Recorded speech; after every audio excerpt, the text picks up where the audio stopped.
Hi everyone! Narito na naman ang inyong Emma B channel. Kaya ayan po ang ating mga collecting pictures sa may Ottawa. Pumunta kami dyan sa Ottawa at namasyal. So tinignan namin ang ating pinag-oopisinahan ng ating Prime Minister ng Canada. So pumasok po kami sa Parliament Building.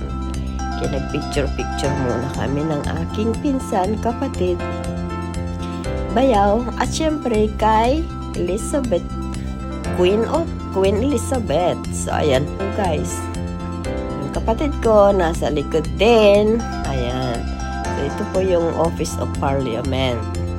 Ayan po siya. So ayan yung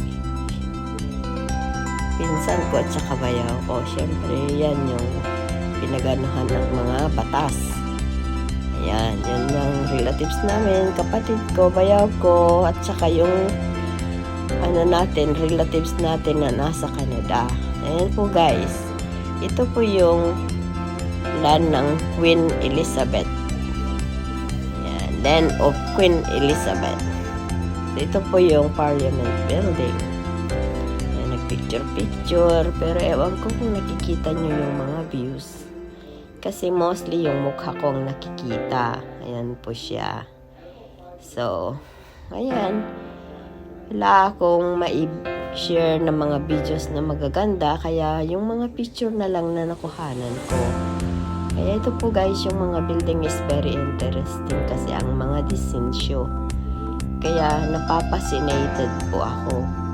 Para ba yung isang building, mayroon ako nakuhanan dyan na parang yung building ng pinaganuhan ni anong tawag mo niyan, yung Windsor, may Windsor building.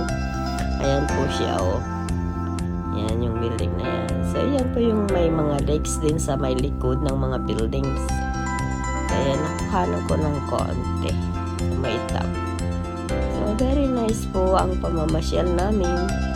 Na-enjoy ko yung view, yung lamig, at saka exciting and fun po. Kasama natin ang nag-drive na ang mag-asawang si Nelia Hernandez. Siyempre, siya yung mabait na pinsan namin na nasa Canada.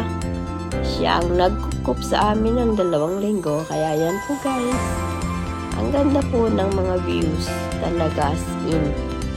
Ayan, ano tawag mo niyan? Hindi ko maalala kasi kung ano yung pelikula na nandiyan.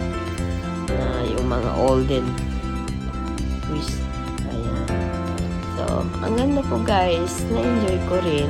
Kaya, ayan, pagtingin na lang tayo sa ating mga pictures.